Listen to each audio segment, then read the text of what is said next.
And let's begin. Thank you everyone for being here with me in today's webinar. It's all about finding a routine in the fall. Fall is such a wonderful time to solidify a healthy routine.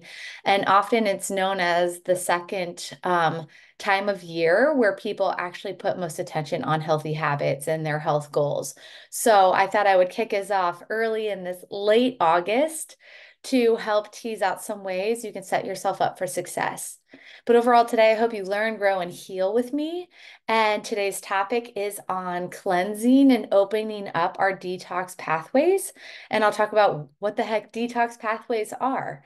But I've been in private practice for 13 years, and some form of a cleanse has always been a pillar in my practice because it's foundational in supporting our health goals and overall optimizing our health because it really supports our hormones. So let's dive in. Tell me in the chat, if you can, what brought you to today's webinar? What are you hoping to learn and walk away with? Let that be improved energy or curious about how toxins are impacting your health, or maybe it's a 1% growth on understanding how to improve weight loss, or you're in a season of perimenopause. If you don't mind, go ahead, comment in the chat. What brought you to this webinar? Why did you want to show up and take an hour to hear my lovely voice? Um, Overall. And these are common things that I have bulleted here that I often do see, why people are coming up. Someone had commented, hoping I can get more out of this one than the last cleanse. So I do run a cleanse 4 times a year, give or take. And I always try to focus on when is the first day of winter, when is the first day of summer, spring, and fall, and cater to a cleanse around those dates. And thank you, Rachel, for commenting. And she said she wants to get more out of this one. I think there's always challenges in rationing and carving out time for our health. So when we approach a 2-week cleanse, which is what I offer as a group, some seasons are better than others. And I think too, depending what number, if it's your first or fourth, can also have a big indicator of how well it goes. Overall. Let's see, Caitlin said, learn different ways to cleanse the body and benefit each: gut cleanse, liver cleanse, etc. I love that. When we support the liver, it supports the gut and vice versa, and so much more. So I'll get into that. But yeah, thank you for participating. At any time, for those of you here live, feel free to comment in the chat and I'll get to those. But today's agenda, I'm going to talk about how to support your detox pathways and how it's essential for your overall health and health goals. And while it can be a great stepping stone to get more impact with whatever you're working on in your health, let it be healing the gut, let it be weight loss, let it be brain fog and energy or better sleep. Detox, supporting our detox pathways can be helpful in getting those results, but it's also important to help prevent any complications or symptoms or challenges with our health. And I really believe cleansing in some shape or form annually, biannually, or even seasonally is a wonderful approach to take to support your well-being. And it doesn't necessarily have to be a full-on 2-week kit, a reset that I run. It can be an emphasis of a month focusing on daily practices to support your health. So I'll talk about the importance of cleansing, understand why detoxification is key to optimal health. I'll talk about identifying toxins in your environment. And when I have the second point here, I always think about we need to support unclogging the dam the best we can. Of course, we want to open up the, sinkhole, unclog the drain the best we can to support those detox pathways, but we also have to consider what's coming in. And that's our first step in supporting our cleansing. And then thirdly, I want to talk about myth busting. I think it's wonderful that many of you are interested in watching this webinar, or even participating in my cleanse, let it be your first or second or more times. But there's such confusing information in the media or in our society of like the benefits of a cleanse. And immediately a lot of people think, okay, is this a period where I need to starve myself or just flush my system with juices only, no food?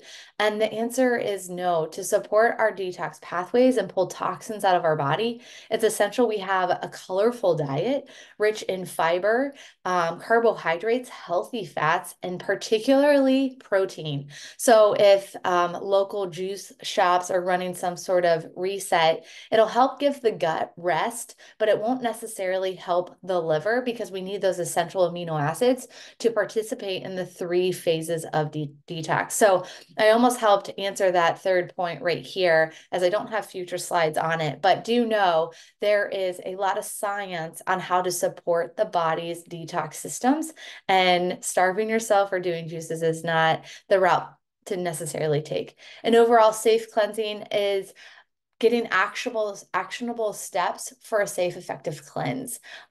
There are times where I won't recommend people cleanse. So I want to make sure I bring that up as well. But let's move on. Tell me in the chat once more. There's a few participating slides here to kick us off. What's your most pressing issues right now? As a cleanse can support a variety of things. A cleanse can be part of the foundation of someone's health. What's your most pressing issue right now? Right now, a lot of my clients are mentioning a lot of sensations of hormone imbalance. Sometimes hormone imbalance can overlap with symptoms of low thyroid. And weight gain's a common denominator for many.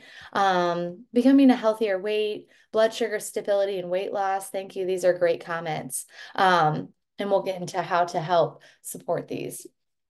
Furthermore, I completely understand. I want you to stick with me and understand that I'm very empathetic and walking a similar path as many of you. As a type 1 diabetic for 32 years, I followed a lot of rules. And I know many of you ladies here alive with me know me quite well, but I am very transparent. But I've been type 1 for 32 years, and I would always follow my doctor's guidance, and I still do. But I also look outside of the box of how to support myself and be very in tune with my intuition overall. And it was almost a decade or more ago, and I came across the idea of how to do a cleanse, a science-based cleanse to support my detox pathways using real food, but also supplements. And I thought, gosh, as someone with type 1 diabetes, I've always been excused from religious fast because of my blood sugar needs. And I've been informed not to fast. I've always been told to be conservative with what I consume, and we should be. So I always have been apprehensive to do a cleanse. And I will say the first time I did my cleanse over a decade ago, I was mind blown on how good I felt after the program. And it's something I continue to do at least 3 times a year, if not 4. So stick with me. Doing a real food cleanse, supporting your liver, gallbladder, and kidneys can help with your weight loss, can help you just form healthier habits and have the energy to do so, to support sleep. It can also support your hormones. Our gut metabolizes hormones, as does our liver. And if our liver's overtaxed with stress or processed foods or high blood sugars, it's not going to make hormone balance a priority. And of course, it'll support blood sugars. The liver, although it's not the pancreas produces insulin and glucagon. The liver is in strong communication with our pancreas and identifying when to release glucose or not. So when the liver is stressed or taxed or even ebbing towards that non-alcoholic fatty liver syndrome, which is about 30% of the American population, it'll continue to drip too much glucose out of the liver, not communicating with the pancreas well, and there will be an ongoing higher level of blood sugars. So stepping back a few steps, a real food cleanse can help a number of things. And again, it's foundational for our ongoing lifestyle and healthy outlook. So overall, cleanse supports your liver, and it's a pillar of success. And I've mentioned a few times out of the gate, I don't want to put the cart before the horse. I offer a group program that is a 14-day program. Could it be longer? Absolutely. But what I have found with human nature and what people are able to put on their plate, 14 days is a sweet spot to get really robust results. However, let me tell you this. In our digestive tract, of course, our digestive tract is our mouth to stomach, stomach to small intestines to the colon. So there's a variety of organs involved here, and there's even more than just that. But in our small intestines, this is where we absorb most of our minerals and vitamins. And those cells lining the small intestine, lining the outside world to our inside worlds, those cells turn over every 5 days. So our diet can have a direct impact on healthy and robust those cells are. And those cells have such a strong and important job. They again maintain or dictate pathogens from parasites to vitamins, vitamins to minerals, and help break down our food to get to the colon to excrete as waste. So these cells are so important, but they can be heavily influenced with each bite we take and turn over every 5 days. When we support our diet, that can support our sleep. When we support our sleep, that can support our diet. So these 4 bullet points have here, diet, sleep, lifestyle, and community, they all feed off each other. So this 14-day program that I run seasonally is a great place to support each of these 4 items, and can be a great stepping stone to reset your liver, to reset your detox pathways, but overall to reset your habits. In today's day and age, we're in 2024, which is just wild to even say those years, and we're getting closer and closer to the new year. But in today's day and age, in the last 3 decades, autoimmune disease is up 300%, as is asthma. ADHD and allergies is up 400%, and autism is up 1,500%.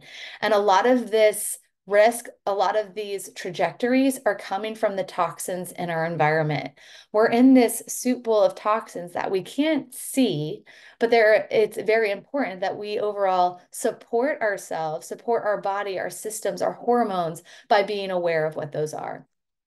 So some further, I guess, hard truths. And I never believe we should be motivated by scare tactics, but sometimes information can be education, and education can create that inspiration. Overall, toxins are the primary cause of chronic disease.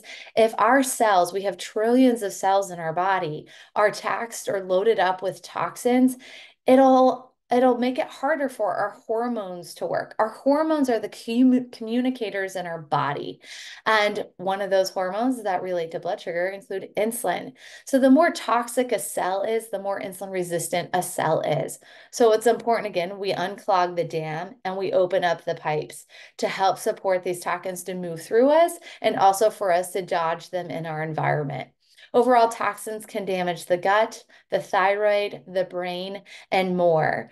So when we eat things, let's say, herbicides or pesticides, things that are really high in pesticides or genetically modified food, immediately I would think of conventional soy. I'll think of conventional corn. And another big one that's coming higher on the charts, unfortunately, is a healthy, good old almond. So I think of soy, corn, and almonds that are not organic. They're going to be high in genetically modified organisms, and they'll likely be high in glyphosates or pesticides. And when we consume those, it'll come down into our mouth, our stomach, to our small intestines, where things are further broke down and digested, where those nutrients will start to come into our bloodstream, into our system, into our health.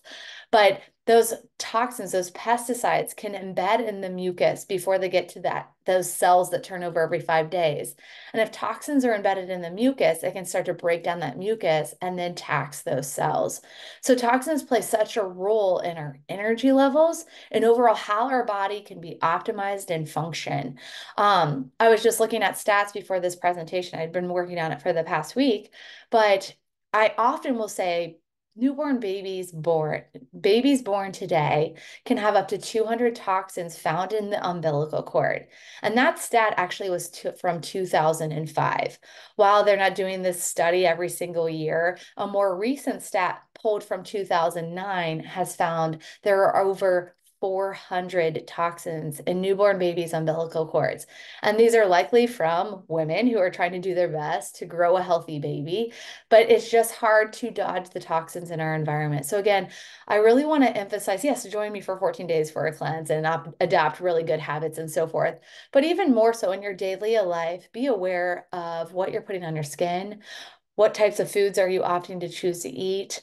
And what scents are you sensing?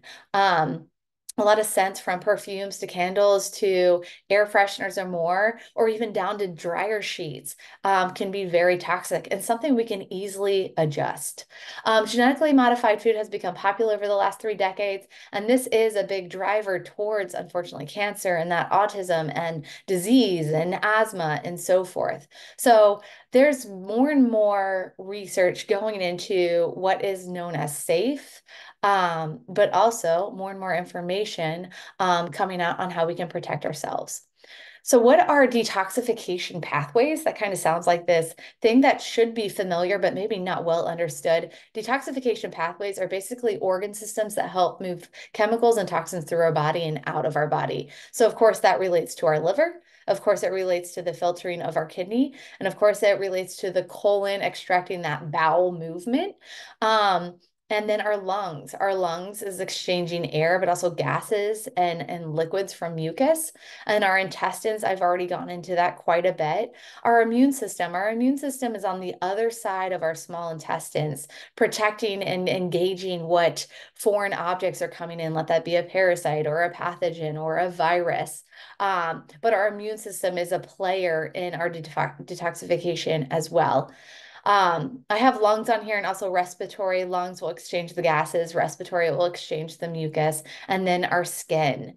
Not often do we know or even recognize what we put on our skin. We can actually absorb 70% of that. So if I have clients, for example, I do often is checking in on their gut health. I'll have them do one of my favorite labs, the wheat zoomer, and I see they're very sensitive to wheat or gluten. There are products that have gluten and wheat in them. I remember it's been a long time, it's been a few decades in my childhood. I'd use my mom's lotion and it was like an oat-based lotion, but those oats were not certified gluten-free.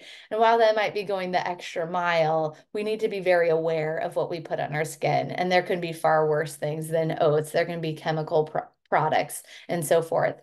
One quick short cut or tip that I have here is I love shopping on Thrive Market.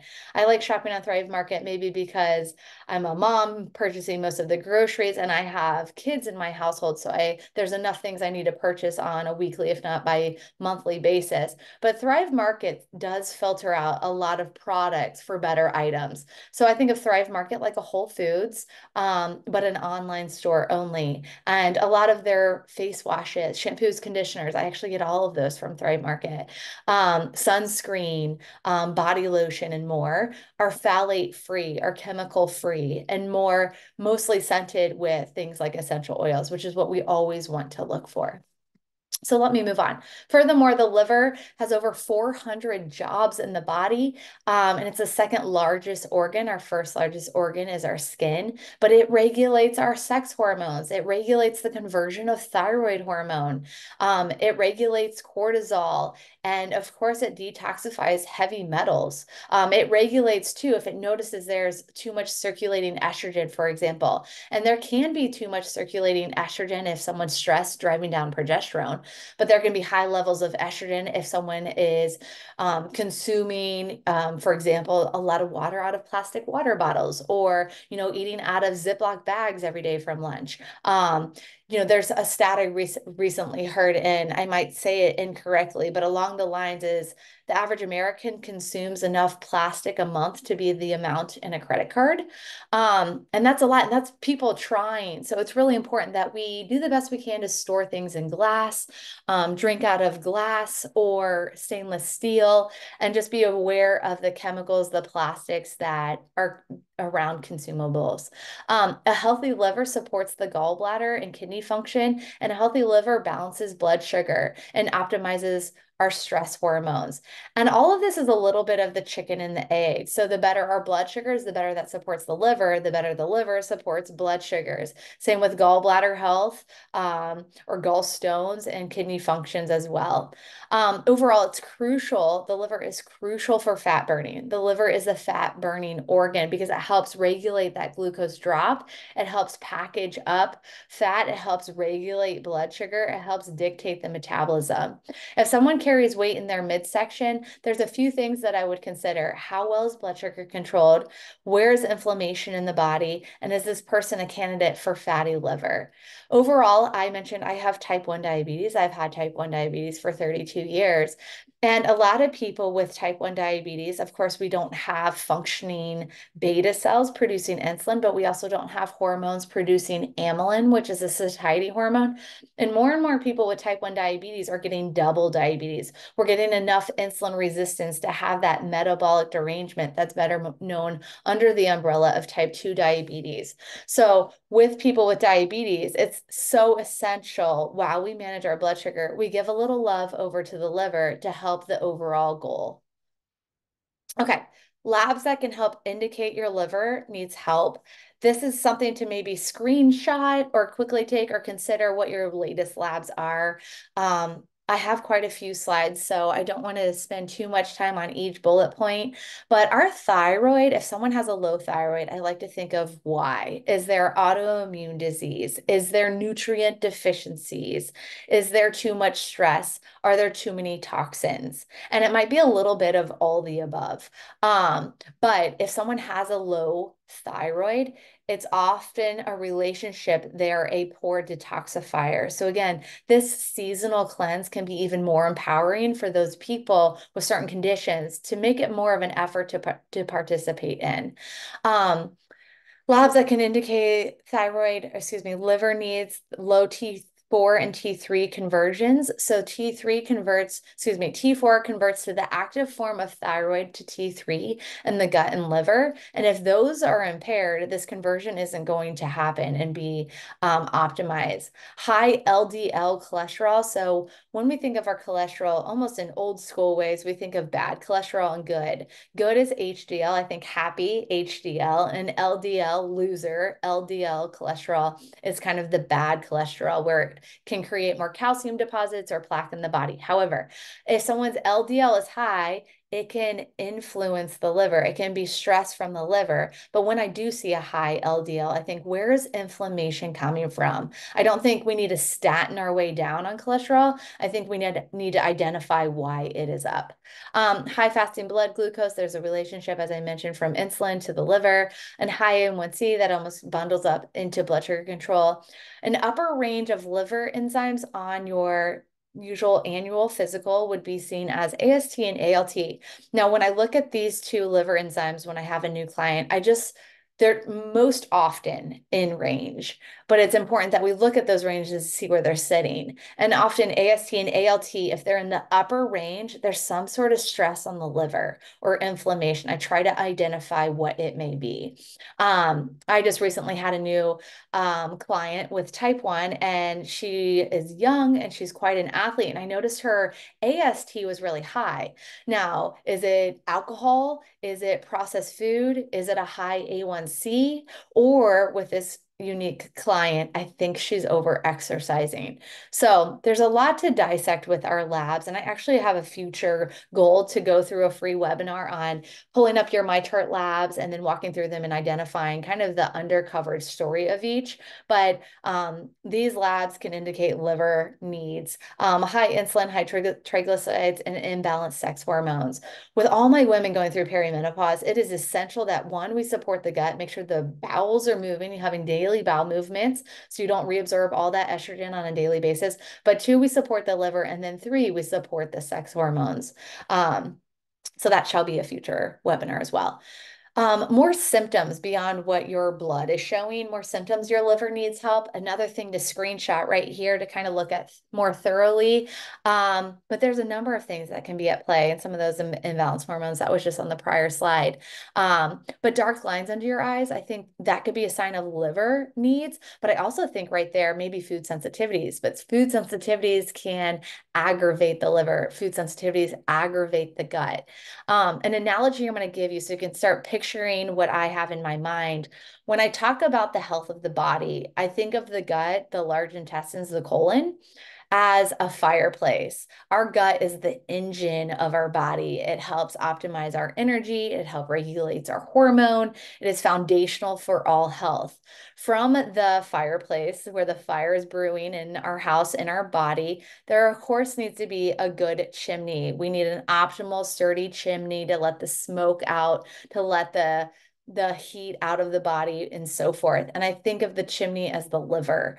So often, if there's something going on with the gut, it's going to impact the liver. If there's something with the liver, it's going to impact the gut. So there's, again, a little bit of a cyclical relationship there. But screen grab this one. And I see I'm already 30 minutes in, but I do want to hear, what is your why? I know you guys shared with me like why you wanted to participate in today's webinar or learn more, but what do you want to improve in your health? And I think it's really important to almost even like take this question to pen and paper this evening or after you watch this recording to really uncover your why, because you need that why, you need that drive to help you with those 1% better decisions. And I think education is certainly going to help with the 1% better decisions. But at the end of the day, you need to want it. Even if I'm your health coach, you internally need to want to improve your health to make that change that you want to and deserve. But if anyone would like to participate, why do you want to improve your health and why does it matter? How are your symptoms getting in the way? To really help you, again, kind of create the habits and the actions and the lifestyle long term, not just 14 days. I didn't see anyone comment, and that's a-okay. I'm going to move to our next slide just to keep timely. So how can we open up our detox pathways on a daily basis? In the background, you can see I have dimmed out the cover of this 14-day cleanse kit. And one unfortunate caveat, it's a popular program. It's often sold out. And at this moment in time, there is only the flavor, which is collagen-based strawberry vanilla, but it does come in a pea protein and it also comes in a chocolate flavor. And if you're interested in any of those, just send me a message. And I usually have a gauge on when those are coming back in stock. So my cleanse will begin September 16th. And right now the strawberry vanilla is available and the chocolate should be coming in right after September 1st. But I've also learned that those expectations are often not present. So let's see here. I saw 2 comments in chat, so let me pop over there real quick. Thanks for hanging with me, everyone. Want to be able to do activities I love. Agree. My health has been declining as I get older. I refuse to accept that my blood sugars are key to optimal health. I love it. Um, I um I completely relate. I relate with all of these. And I find with type 1 diabetes, I get really upset when it gets in the way. And I'm also quite graceful with it, and I need to be graceful with that too. But there is so much empowerment in learning what little steps we can do and programs we can participate in to overall help ourselves fill our cup and show up first. Thanks for commenting, ladies. So let me get back into how we can open our detox pathways. And these are kind of common sense. Number 1, hydrate. Did you wake up today by chance and have a glass of water? Is that something you can work a little more on to do more consistently? I have made such an effort in the last 2 weeks, and it's tough, but I usually start with that cold brew coffee, but I am delaying my coffee the best I can to be consumed with my first meal. So I've been really pushing hydration, and it's such a little self-care hug to put a little lemon in there, maybe have the water warm, but give it a try. If you are not waking up and hydrating, make that your first non-negotiable. Number 2, protect your sleep. Know what you need for your sleep. I have found in the last 5 years that I do really well having CBD before bed. And it's an experimentation, and maybe that's something that we talk about in our cleanse while the focus is on the cleanse and not overall nutrition and coaching, but sleep is part of an optimal cleanse. We will have a private chat, so there's community that we can draw upon, but what supports someone's sleep is individual to them. Maybe it's a colder room, maybe it's a sound machine, maybe a white noise machine, maybe it's no sound, maybe it's certain vitamins, maybe it's a time you need to stop eating before you go to bed. Some people need 3 hours, so their meal would be before their last bite of food would be before 7 p.m. and the plan to be asleep or in bed, lights out, 10 p.m. But really think about that. But overall, opening your detox pathways, I have it bulleted here twice. Hydration and sleep are the foundational parts to support your systems. And I would bundle up right under there. And it's not even on this bundle, or excuse me, this bullet list, but it's coming. It's just to make sure you're supporting your stress. But when you're hydrated, that helps your hormones. And when you sleep, you can show up as a better version of yourself. But really be aware of your stress and how you can offload and process.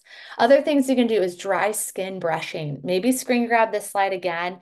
And these are things you can quickly Google. Dry skin brush before your shower, and then of course lotion up. Is just a wonderful way to exfoliate your skin. Don't do it too often, maybe once a week, but that can help stimulate your lymph, help open up those drainage pathways, remove those toxins from your lymph, get into your bloodstream and excrete it by hydrating enough and having daily bowels. Oil pulling is a great way to pull toxins or bad bacteria out of your mouth. You swish a little bit of coconut oil in your mouth for 10 to 15 to 20 minutes, spit it in a trash can, not down the sink. Sauna, if you have access to it, can help pull toxins out of your body on a deeper level. Of course, here in Columbus, Ohio, it's 95 degrees today and we will be sweating plenty, but a sauna can get deeper into those cells. Supplement strategically, and of course, you can do my cleanse, but also things like dandelion root tea can be something you drink in allergy season that can help with seasonal allergies. Rebound work, of course, bouncing up and down on a trampoline, but you can simply do things like a jumping jack for a few minutes a day just to support your lymph. Inversions also support the lymph. So I'm picturing down dog or a forward fold is very helpful in moving your lymph around in your body. Epsom salts are wonderful for quality of sleep, for magnesium deficiencies, but also pulling toxins out of your body. As I alluded to, sweating most days. And last but not least, castor oil packs.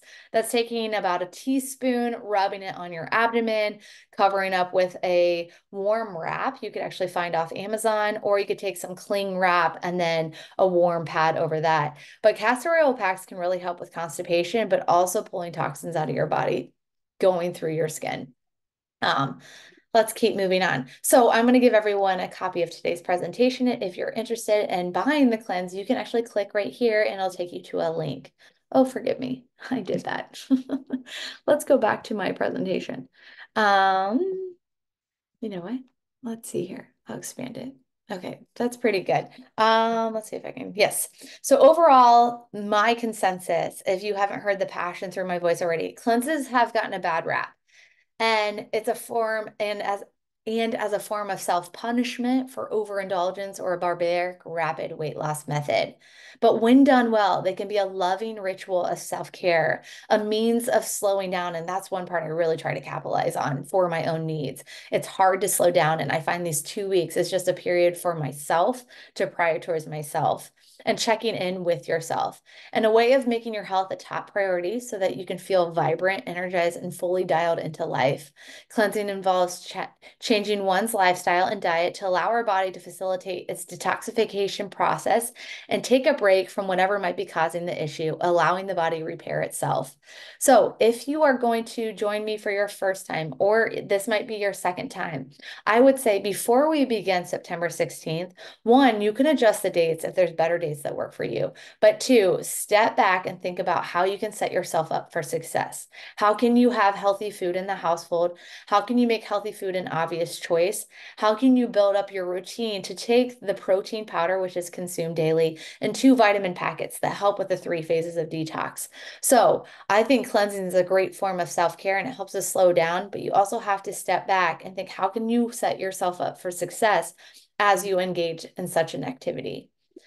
Okay, so some comments again. I don't want to spend too much time here, but a lot of clients come out of the cleanse thinking, oh, that wasn't so bad. Oh, wow, that was so easy. Wow, that was a great stepping stone. Wow, that got me results. Wow, I feel better, in the least.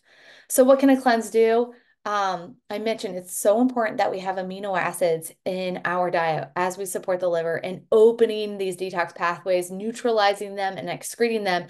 And that bundles up as the 3 phases. So a juice cleanse, or just eliminating, inflammatory foods in your diet will not do a true cleanse.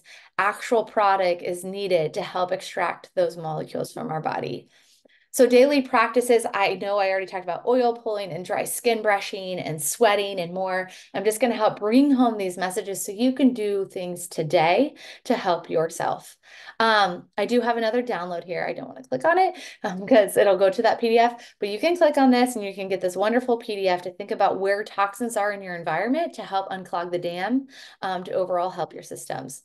So number one, make sure you're breathing. I often do corporate lunch and learns, and a lot of my lunch and learns include, employees that are trying to meet a deadline, try to get an email out the inbox, and so forth, and they're consistently stressed and shallow breathing. So literally just taking a big inhale through your nose, exhaling it out can help you open those detox pathways and overall support that cortisol level. And one of my go-to practices for good stress management is box breathing. That's inhaling for 4, pause, exhale for the count of 4, and going back and forth at least 4 times. So think 4, box breathing, visualizing that box perimeter as you're taking those breaths. You want to make sure you hydrate. Wake up tomorrow and drink that glass of water if you haven't. And if you missed it today, there is nothing like the time in the presence, and chug water while you're listening to me, or just take a look at what water bottles on your desk or what glass is near you and how many times you can fill that up to drink at least half of your body weight in ounces. So let's say I weigh 100 pounds, I should drink 50 ounces of water a day. You can do your math, try to reach that goal most often as you can. Furthermore, we want to make sure we have good bowels. As a dietitian, I always talk about bowels, and we want this guy right here. We want 1 to 2 snakes a day in the toilet bowl. And if it's not, we need to uncover how or why. Is it stress? Is it a food sensitivity? Is it sleep deprivation? Is it we're not creating space in the morning in our morning routine to actually have that time to kind of settle and have that bowel movement and more? But we really want to support our digestion so we get those toxins out the door. Some things you can do is avoid seed oils or man-made oils like margarine, canola, corn oil.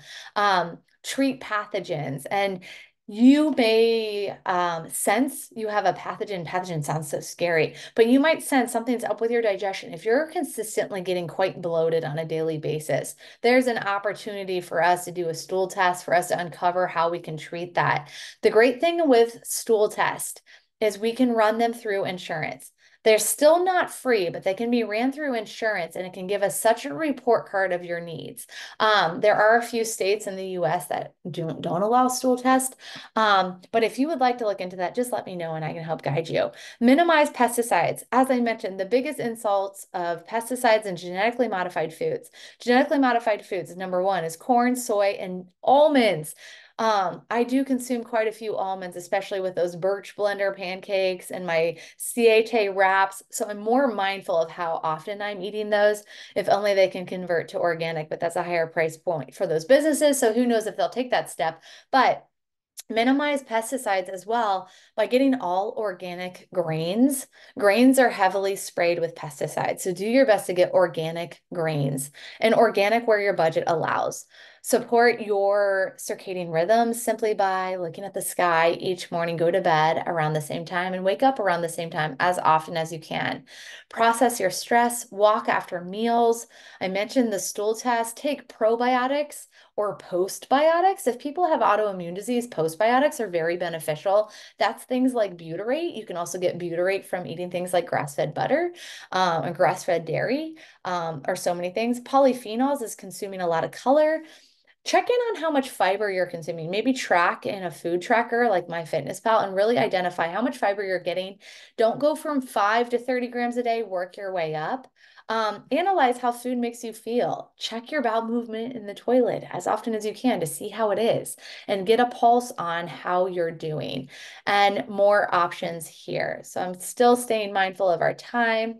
Other things to consider is striving for at least 6 cups of vegetables a day, 30 grams of protein per meal, 30 ingredients a week. As Americans, we like to be comfortable with our routines, and that sometimes includes eating the same foods. Diversify what you eat from season to season and do the best you can from week to week. Have 3 meals a day. Support your digestion by giving breaks between your eating periods. 30 grams of protein per meal, 30 ingredients a week, 3 meals a day. Get rid of the canola and soybean oil if you can. It's inflammatory, it hurts the gut, it can aggravate the liver. And then indulge in these colorful, healthy, whole, real foods. Here's a quick cheat sheet, screen grab again. Identify how much fiber you're eating just with these quick notes. You know, a half a cup of black beans will have 8 grams of fiber versus cauliflower, half a cup is 2 grams. Both are good. Don't consider eating all the black beans, diversify your diet, but understand how much fiber you're consuming. And sweat. There's so much research showing that sweat helps remove heavy metals from our body. Heavy metals can be things that can linger or become more forever chemicals. And those heavy metals have such a player in thyroid health, but all cause mortality, dementia, Alzheimer's disease, and more. So again, if you'd like to order the kit, there's a link right here. Oh shoot, I clicked it again, my bad. Going over here. And with the 14-day program, we have a guide, we have beautiful meal plans and recipes. I have a live kickoff to excite everyone, hype everyone up, set you up for success.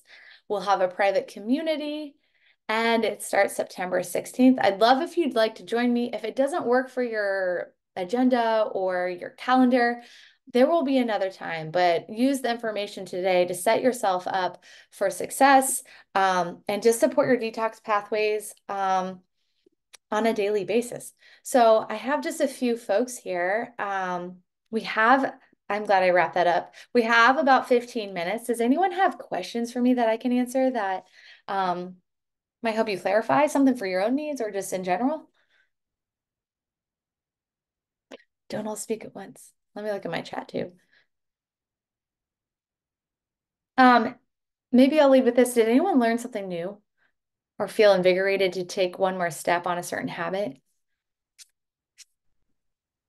Yeah, I think it's always inspirational to hear, what the cleanse can do for health. Yeah, So it's easy just to, you know, pass off on the emails, but it is good to remind yeah, myself yeah, why it's absolutely. And beneficial to do it. I love how there's becoming, in my eyes, a bridge between conventional and holistic medicine with all the work of Dr. Hyman and Cleveland Clinic and Mayo Clinic and so forth. But I would not be surprised if in decades to come, it's more of a common practice, that doctors are just recommending just for overall care. Because if we don't support our liver, it's hard to support our overall health goal. And I've done a lot of different programs. The one I have had advertised so often in my presentation is one from Designs for Health. It's third-party tested, it's practitioner grade. But if that's something you're like, gosh, I just didn't like that program, Kelly, there's other ones. I really like one by Standard Process. They have one, it is a 10-day program, and then they have a 21-day program. But it's a similar concept, eating foods low in sugar, dairy, and gluten. And then it's just consuming shakes. It's more shakes than the Designs for Health per day. You kind of build up like a pyramid. You have 1, 2, and then 3. Then you build your way back down over the time frame. But there's a lot of good options. There's a lot of bad. But I do like the Designs for Health. I do like the Standard Process. And there was also just a 10-day, very basic one from Pure Encapsulations. And it's just a vitamin packet a day. So that one's the easiest to weave into your routine. If you're just like, I am too busy this season, but I feel like I need it. There's a way to find a way to weave it in. And, I Is saw, there a rule for which one you would do, the standard process or the designs for health? Are there any things that yeah. would lean you one way or the other, or just what you prefer? The one that how I guide a client is based off who it is, based off maybe their food sensitivity results that I might have, or let's say maybe they are kosher or their preference. But I have found that with the probably thousands of people that I've taken on a cleanse, that the Designs for Health is kind of such a wash and repeat from one day to the next that it's the most successful. Um, and I do really like the very basic 10-day pure encapsulation packet. I often highlight that one for the Monday after Thanksgiving, just between Thanksgiving and Christmas to help people. But that one's, I don't find as much as a feeling of a difference, but it is supporting the body. But I feel like my clients get more energy and traction with their health goals with the Designs for Health program. The standard process one is a lot of thinking and planning because, as I mentioned, it'll go up to 4 smoothies a day. And maybe it's just me, but I get smoothied out even on sometimes just 2 a day. So again, I think there's more success and compliance with the 14-day Designs for Health. And that actually reminds me, there's 4 options. There's a 30-day Designs for Health one that's no shakes, just pills, too. Because some people are like, I don't do smoothies. And I'm like, well, here's an option. But again, it'll have a bigger impact because it's 30 days versus that 10-day one. I'm looking in the chat here, see what there is. Hey, Hi, Cal. Kathy. Hi. I just have an observation, and I don't know if you noticed it, but I'm seeing more people with uh, 3 and 4 allergies, the corn, soy, gluten, and throw in dairy, and it's so hard to find stuff for those people. Yeah, I don't know if you noticed that happening more. yeah. Um, well, yes, I think it has to come down. It comes down to a lot with glyphosate, and that's a pesticide Hmm. that's put on a ton of our food. And even like, I had a wonderful experience last year going to Australia for 3 weeks, and every Australian I talk to, they say, I go to America and I always feel sick. And it's like, okay, I wonder what's on our food that we don't see. Um, Hmm. overall, but I think that's where I think there's toxins in the environment and the gut needs supported. But I think there's an opportunity to reach for more and more organic, and consumers can vote with our dollar to create change. But also, there is more and more research coming up on Monsanto's glyphosates and more. And hopefully the FDA starts getting a little tighter on regulations of that. But there's there's a lot of research on the cancer outcomes of it. So hopefully those studies help produce more um, guidelines on what Americans are eating on a daily basis. No, that makes sense. And just in looking for something simple like nuts. Like sometimes I want it salted and they're roasted with Yeah. soybean oil. So it really is looking at labels. And I have to say, grass-fed milk and butter are really great. Yes. Someone was like, so I have Kerrygold butter. That's what we eat in our house. And it's Mhm. like on my counter. I don't put that in the fridge. It gets too hard. And I had friends over the other weekend and they're like, is that your butter on your shelf there? And I was like, oh yeah. I was like, I am such a butter snob. Because I will only eat grass fed. Although the verdict's still out. I don't know if Kerrygold's 100% grass finished, but it's mostly grass fed. But Mhm. I guess in Ireland, those cows are not outside enough. But Not anyways, in yes, winter. it's drastically different. And unfortunately, my kids' byproduct, they only eat grass-fed butter. And we went to this Betty's, what's it called? No, Bagel Street Deli. It's at Ohio Universities, but they also have it downtown Columbus. And my daughter's like, I don't want meat. And I was like, just get a gluten-free bagel with butter. And it wasn't Kerrygold butter. And she's like, this butter is so gross.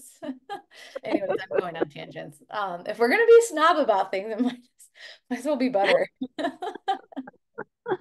I agree. I think I've turned it into one too. Yeah, yeah. But I just love I came across the research last week. I gave a presentation on digestion, but having 2 teaspoons, that's like, the little bit of our pinky, 2 teaspoons of butter helps with butyrate, helps with those short chain fatty acids that help the gut lining.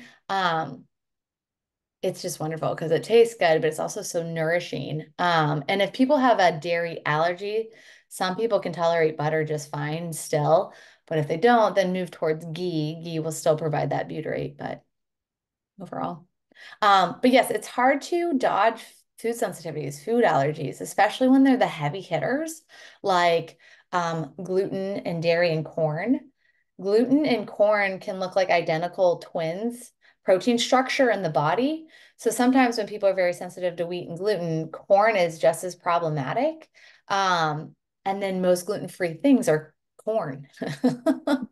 So there's that. But I think like reaching for whole real food. And I was just thinking, I was like, what protein bars do I need to pack? I'm going on a big trip on Friday. And I was like, man, I just think I need apples and jerky. That's the safest bet. But of course, I'm going to bring the Aloha bars because I don't want to end up in, a situation where I only have like gluten Mhm. or whatnot. Can't fail to plan to fail. Good stuff. Good stuff. Any other comments or feedback or questions? Is anyone planning to participate September 16th? That's our next cleanse. Yeah. If you are, just let me know. And even if you're watching this recording, I will add you right away to the private Facebook group. That's where materials will be housed. And if you're like, I'm not a Facebooker, I'm also providing support on a daily basis over email. So I'll just get you in two places, but in the Facebook, it just helps drive community and questions and inspiration of what people are eating and sharing and finding overall. Um, but yeah, we're a little ahead of the curve. We're 2 weeks out until that launches. So I think a lot of people are still settling into back to school, but I'm sure I'll see more of an influx of people wanting to join. But thank you for being here with me. I think I'll wrap it up and have a wonderful end of August and Labor Day.